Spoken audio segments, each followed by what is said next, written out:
Joining us now is Dr. Dvir Abramovich, the chairman of the Anti-Defamation Commission. Dr. Dvir, thanks for joining us. Do you think there should have been more police in attendance on Friday? Well, first of all, good morning.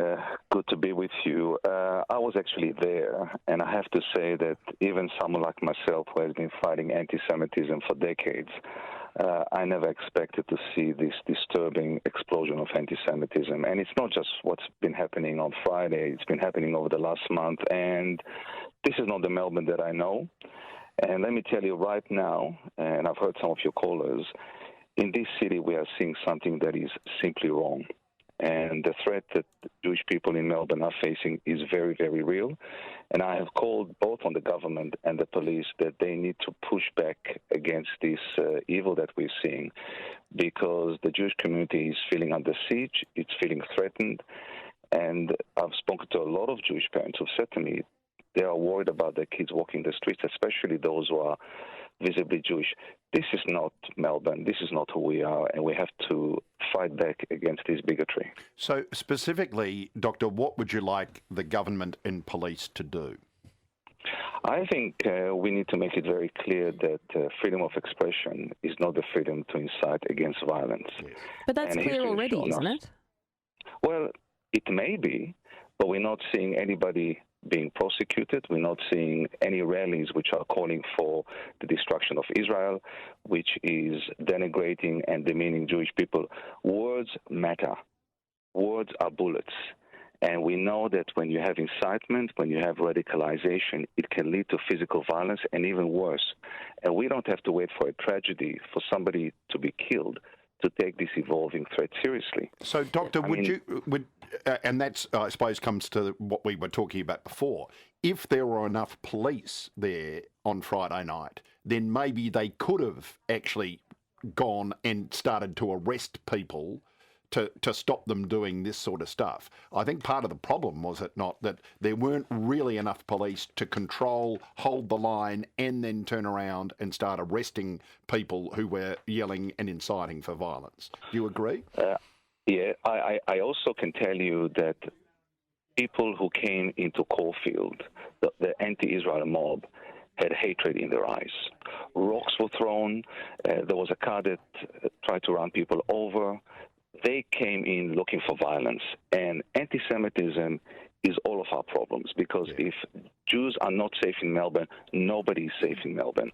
And we are I spoke to Holocaust survivors. I really want you to listen to this, and I want your listeners to listen to this. I've spoken to Holocaust survivors who have experienced the worst of humanity, who've lost family and kids in the death camps. And they've said to me that they never imagined that in their lifetime they would see such a historic escalation of anti-Jewish hatred. This is frightening. All of this has to stop. And whether it is the police or whether it is the government, everybody has to push back against this, because it will end in tragedy. Are you saying that they don't have a right to air their views, though? Are you saying they don't have a right to protest at all? I think everybody has a right to protest, but I think we have to start drawing some red lines about these rallies that we are seeing, whereby they're calling for the destruction of the state of Israel, where they are saying that anybody who supports Israel is a murderer, is engaging in genocide, is a baby killer. We've had school children. But that does Jewish sound like you are children trying to silence them. You are absolutely trying to silence an opposing view. Well, incitement to violence is not an opposing view. And let's turn it, if somebody was, for example, expressing views about violence against women, would you and I have the same discussion? We probably wouldn't. We live in a society that has been built on tolerance, on pluralism, on multiculturalism. We have people who are tearing the rule book. They are saying that if you are Jewish, if you support Israel, if you look like a supporter of Israel, or if you're Jewish, you will not be safe. We've had school children, Jewish school children, being called bombers and baby killers. We had an incident where a young girl was surrounded by her classmates shouting, "Free Palestine." This is not who we are. And again, we have to make sure that this does not escalate into something even worse. Just something I wanted to also ask. I know around abortion clinics for many years there's been a protest buffer zone where you can't go within a certain distance. Would you like to see the same for religious places of worship, obviously synagogues, but also mosques and churches? Would you like to see a buffer zone set up so the protest can happen, whatever, 100 metres, 200 metres away, rather than intimidating and inciting violence out the front?